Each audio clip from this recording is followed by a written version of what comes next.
Shalom mwana wa Mungu, ninakusalimu kwa jina la Bwana wetu Yesu Kristo. Leo ninataka tujikumbushe kidogo safari ya wana wa Israeli walivyokuwa wanatoka Misri kuelekea Kanaani. Ukisoma kitabu cha Numbers, Hesabu 32 pale kwanza mstari wa kwanza, utakutana na safari ya wana wa Israeli walipofika karibu na Jordan.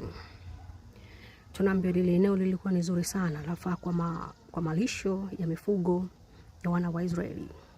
Hivyo wana wa Ruben na wana wa Gadi wakamfuata Musa na makuhani wale, wakawaambia, Bwana, sisi tumeona ile eneo ni zuri na linafaa sana kwa malisho ya kondoo wetu. Kwa hiyo tunaomba tukae mahali hapa. Ile jambo lilimkasirisha sana Musa. Musa akawauliza, je, mnataka kukaa katika hali ya kustarehe wakati wenzenu wanapigana vita? Ndivyo ilivyo kwa Kristo wengi wa siku hizi, mabinadamu wa siku hizi. Na mnaweza mkakuta mna struggle pamoja. Mna struggle wewe kwa sababu una neema, kwa sababu una favor fulani hivi, ukawahi kufanikiwa kuliko mwenzako, ukataka kumwacha hapo, kwamba yeye naye aendelee. Ukasahau kwamba struggle zilikuwa ni za kwenu wote wawili. Mlikuwa mna struggle kabisa katika kufanikiwa, lakini wewe umewahi kufanikiwa. Lile jambo lilimghadhabisha sana Musa mpaka akawauliza vile. Na ilifikia mahali mpaka wekeana viapo. Wana wa Gadi na wa Ruben wakasema ya kwamba, Musa, tupe sisi eneo.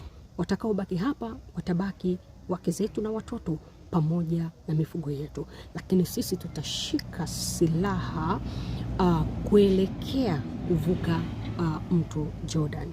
Kile kitu kilimpa Musa amani, kuona kwamba mioyo ya wale watu imerudi iambatane na wenzao, kuhakikisha kwamba vile walivyofanikiwa wao au vile walivyopata ile nchi, basi na wenzao pia nao wanapata maeneo ya kumiliki.